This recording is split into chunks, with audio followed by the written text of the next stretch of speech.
그러니까 그 시스템에 대해서 설명하는 것과 그렇게 해서 사람들이 혜택을 받을 거야 라고 하는 거에 그거에 안에 간극이 너무 많은데 그 광고는 그 분위기를 막 팔더라고요. 그러니까 그 공기청정기의 장치라든가 역할에 대한 것보다는 그 신선한 공기가 진짜 이렇게 흘러다니는 것처럼 이미지를 막 만들고 하는 식의 자연의 이 얘기를 할 수 있을 것 같아요. 공기청정기는 특히 뭐 요즘에 LG 뭐 이런 것들 있잖아요. 인공지능이라고 하잖아요. 그죠?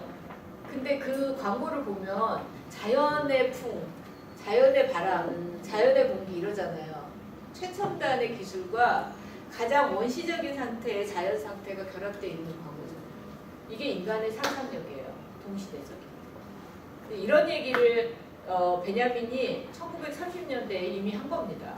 그러니까 인간의 사고가 어떤 부분에서 굉장히 그 과거지향적이면서 또 한편으로는 최첨단을 향해 간다. 그러니까 사고 운동이 이렇게 역방향으로 계속 간다. 이런 얘기도 합니다. 또 어떤 사례가 있을까요?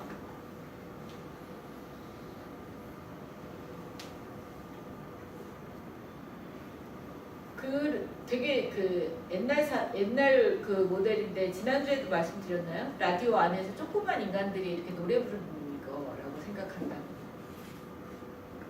얘기 안 하셨던 거 안 했어요? 네. 그 19세기 말 20세기 초에 이제 라디오를 사람들이 처음 접했을 때 그 안에 작은 인간이 들어가서 노래를 부르고 그런다고 생각을 했답니다. 그런 게 뭐냐면 과거에 자기가 익숙했던 어떤 기술 모델들을 가지고 요 새로운 소위 미디어나 기술 모델들을 상상하는 거죠. 근데 재밌는 건 그걸 상상하지 않았다면 과거에 그걸 상상하지 않았다면 이게 안 나왔을 거라는 거예요. 여러분 그 중에 제가 여기 도판으로는 안 만들고 책에는 있는 재밌는 게 있는데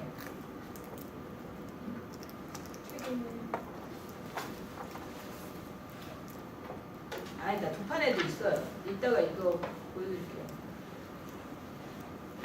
136페이지요? 네? 교수님 136페이지에 있는 도판. 136페이지에 있는 거요?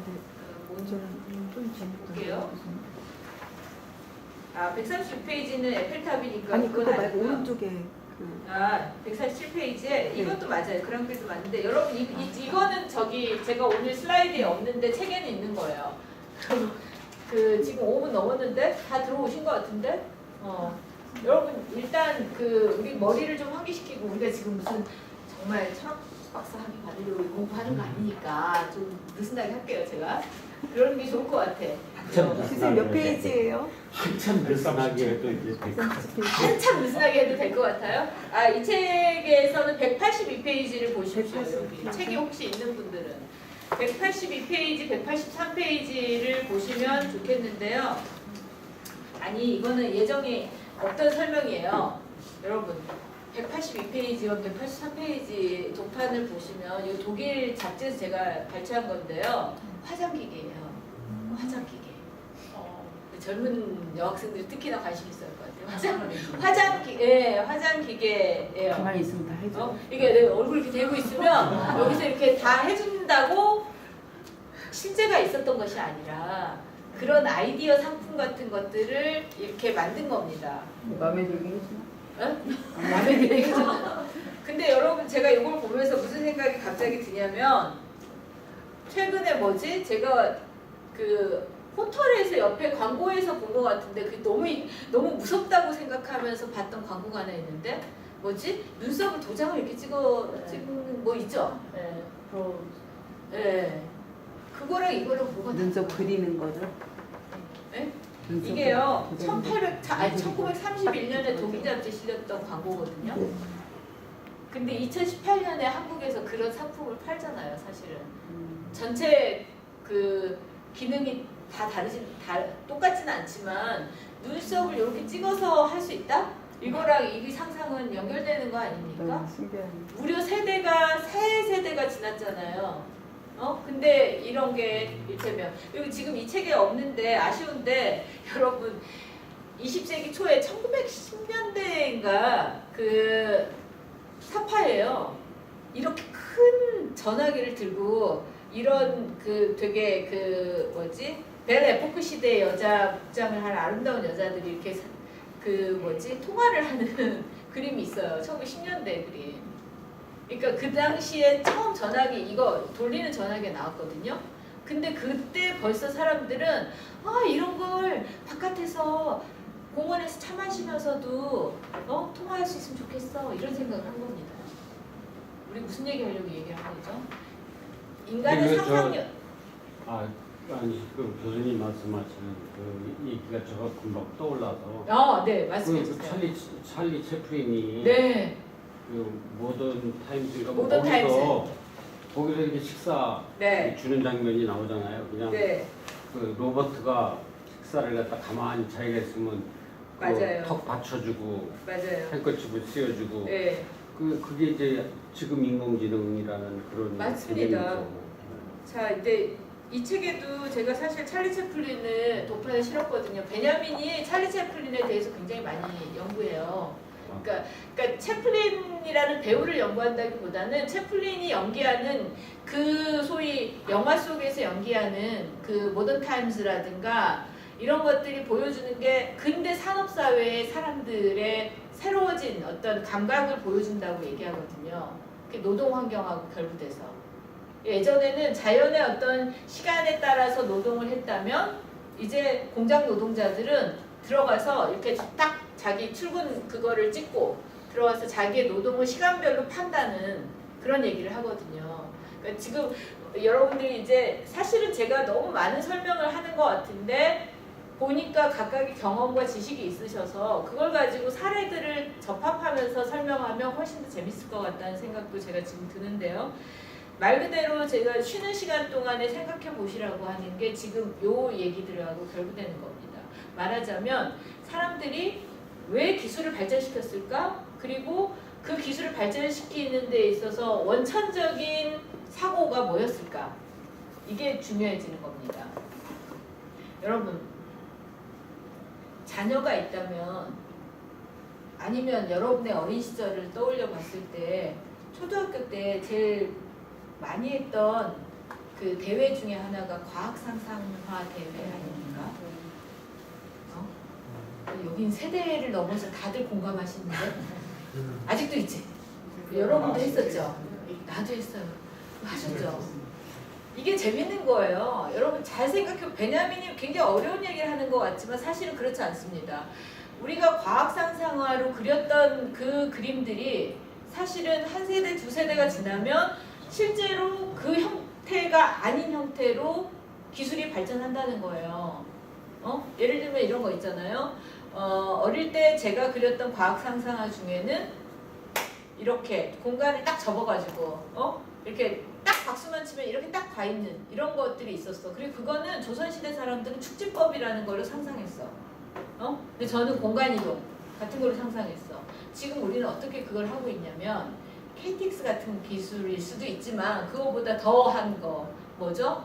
이메일로 막 써가지고 보내기만 해. 그럼 1초 만에 아르헨티나에서 제 메일을 확인하는 거예요. 그게 공간을 확 접고 시간을 확 줄이는 어떤 겁니다. 그러니까 사실 어릴 때 자기가 그렸던 과학상상화 이미지만 가지고 생각하면 일치하지 않아 보이지만 사실은 근간에 있는 욕망, 인간이 왜 기술을 발전시켜야 되지? 아니면 뭘 원하지? 어떤 삶을 살고 싶어 하지라는 굉장히 원초적인 욕망으로 보면 동일한 욕망들이 있는 거예요. 그걸 철학자들이 좀 큰 틀에서 카테고리 명칭을 뭐로 붙이냐면 유토피아적 꿈이라고 합니다. 유토피아적 꿈, 유토피안 드림이라고 합니다. 근데 여러분 유토피아적 꿈이 일테면 기술이 너무너무 발전하는 게 유토피아적 꿈일까요? 인간이 꾸는? 아니죠. 뭘까요 그러면? 기술 좋은 쪽으로 그렇죠. 맞습니다. 인간이 좋은 쪽으로 기술이 인간한테 좋은 쪽으로 영향을 끼치고 작용하도록 하는 게 유토피아적 꿈이었겠죠. 이거 말하자면 기술 자체를 완성형으로 만드는 게 인간의 꿈이었던 게 아니라 유토피안 드림이 아니라 사실은 그렇게 기술이 굉장히 고도로 발전해서 인간이 더 행복하고 되게 순진한 얘기를 하는 거예요 지금. 인간이 더 행복하고 인간이 이유 없이 죽지 않고 인간이 이유 없이 슬프지 않고 이유 없이 아파서 병들지 않고 하는 것들을 꿈꾼 겁니다. 기술, 과학, 그리고 문명을 통해서. 그런데 오늘 핵심 주제가 나왔어요. 그런데 인류 세계사를 보세요. 인류사를 보세요. 여러분 진짜 방금 제가 말씀드린 것처럼 인간이 기술을 발전시키고 과학을 발전시키고 자본을 계속 축적했나요? 어떤 것 같으세요? 어느 순간에 이 입장이 전도된 것 같지 않습니까? 인간은 그 유토피아적 꿈이, 그러니까 굉장히 순진한 차원에서 더 편하고 더 이유 없이 죽지 않고 더 고통당하지 않고 더 슬프지 않고 어떤 이유도 알 수 없는 운명론에 휩쓸리지 않으면서 내가 자유로운 능력을 그러니까 자유로운 상태로 살다 죽고 싶어. 죽고 싶어는 빼고 일단 자유로운 존재로 살고 싶어가 인간의 굉장히 순진하면서도 기본적인 꿈이잖아요. 그리고 그 꿈은 사실은 아까 제가 예를 들었던 활거인조차도 꿨을 꿈입니다. 그렇잖아요. 둘이 원시 인류가 우거우거하고 둘이 같이 다녔어요. 그냥 본능의 이끌림으로 남녀가 같이 다녔단 말이에요. 근데 어느 날 갑자기 동굴 한쪽이 무너지더니 얘가 옆에 있던 얘가 갑자기 납작해지고 못 움직이고 그리고 내가 아무리 움직이려고 하고 일어나라고 하고 슬퍼하고 뭐 자연현상으로 울고 막 이랬는데도 안 움직여. 내 외로움을 달래주질 않아 얘가. 그때 인간은 처음으로 호모 사피엔스가 됐다고 철학자들이 얘기합니다. 생각하는 인간이 됐을 거라고. 이게 뭐지? 이 상황이 뭐지? 그러니까 이런 개념으로 말하지도 생각하지도 않았겠지만 충격을 받았겠죠. 그냥 동물이라면 옆에 존재들이 사라져 가는 거에 대해서 그냥 받아들였을지도 모르지만 인간이 처음으로 이거를 숙고하기 시작한 겁니다. 이 현상이 뭐지? 이 감정이 뭐지? 그 다음에 이렇게